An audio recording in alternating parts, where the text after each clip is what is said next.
هلا كبدة تينا، اليوم جبت لكم أخطر وصفة الشاورما. هاد لاغوسيت ديروها في عينيكم باسكو ما راحش تزيدو تشريو لي ساندويتش شاورما من برا. كيما راكم تشوفوا طابت محمرة وبنينة بزاف هايلة. تابعوا معايا الوصفة. هنا أول شي واش عندي هاد لي طرونش تاع سكالوب، وهنايا عندي توابل. استعملت راس الحانوت فلفل اسود وتوابل خاصة بالشاورما، وعندي هنا ثوم بودر تقدري تعوضيه بثوم عادي، وعندي شوية تاع ملح. هنا واش عندي بواط ايورت ناتور، وضفت لهم قيس ملعقة عشا تاع طماطم كونسيرف شوية تاع زيت. هنايا راح نخلط كامل المكونات تاعي.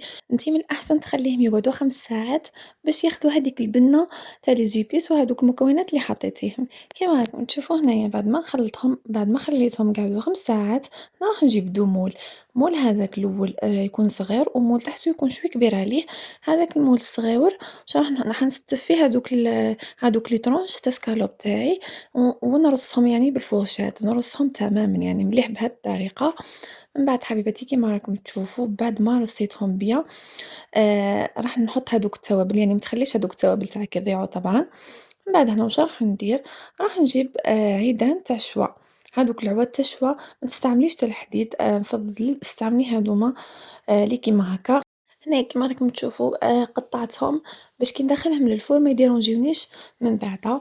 انتي حبيبتي استعملي الكميه اللي توالمك، ميم سي عندك مول يكون شوي صغير عادي، راح نحط شويه تاع ما في المول اللي تحته. هنا كيما راكم تشوفوا راح ندخلهم للفرن مسخن من قبل على 200 درجه. من بعد ما يطيب كي تشوفي هذاك الماء نشف لك من المول اللي من تحت، نحي هذاك المول وخليها تحمر لك من الفوق، يعني تخليها وحدها في المول تاعها تحمر من الفوق. هنا بعد ما طابت كيما راكم تشوفوا نحيها تو سامبلومون كيما راكم تشوفوا هنايا. هادوك العواد اللي حطيتهم يساعدوني باش نقص هذه الشاورما تاعي بهذه الطريقه. جات بزاف هايله البنات كيما راكم تشوفوا فيها. هذيك لاصوص ما راحش نرميها طبعا، هذه لاصوص راح نخدم بها لي ساندويتش تاعي. هنايا حطيت هذيك لاصوص اكوتي، وراح نجيب هنا الرغيف تاعي كيما راكم تشوفوا جاب بزاف هايل. اذا حبيتوا الوصفه خليولي في التعليقات باش نحطها لكم في الفيديو الجاي ان شاء الله. وهنا كيما راكم تشوفوا ضفت لها هذيك لاصوص فرomاج، ميمسي لاصوص فرomاج خدمتها وحدي في الدار. يعني اذا راكم مهتمين بهاد لي غوسات فقط ما عليكم غير تخليولي في التعليقات. هنا واش راح ندير، راح نحط شويه بطاطا شويه فلفل شويه فرomاج. اذا عندك سلطه تقدري ديريها، يعني هنا الحشو يقعد ديما اختياري.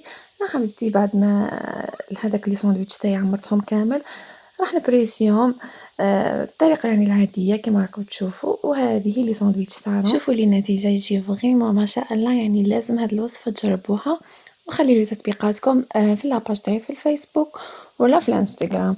وصلنا لنهايه الفيديو. انا ما عليا غير نقول لكم اتهلا في روحتكم، الى فيديو مقبل ان شاء الله.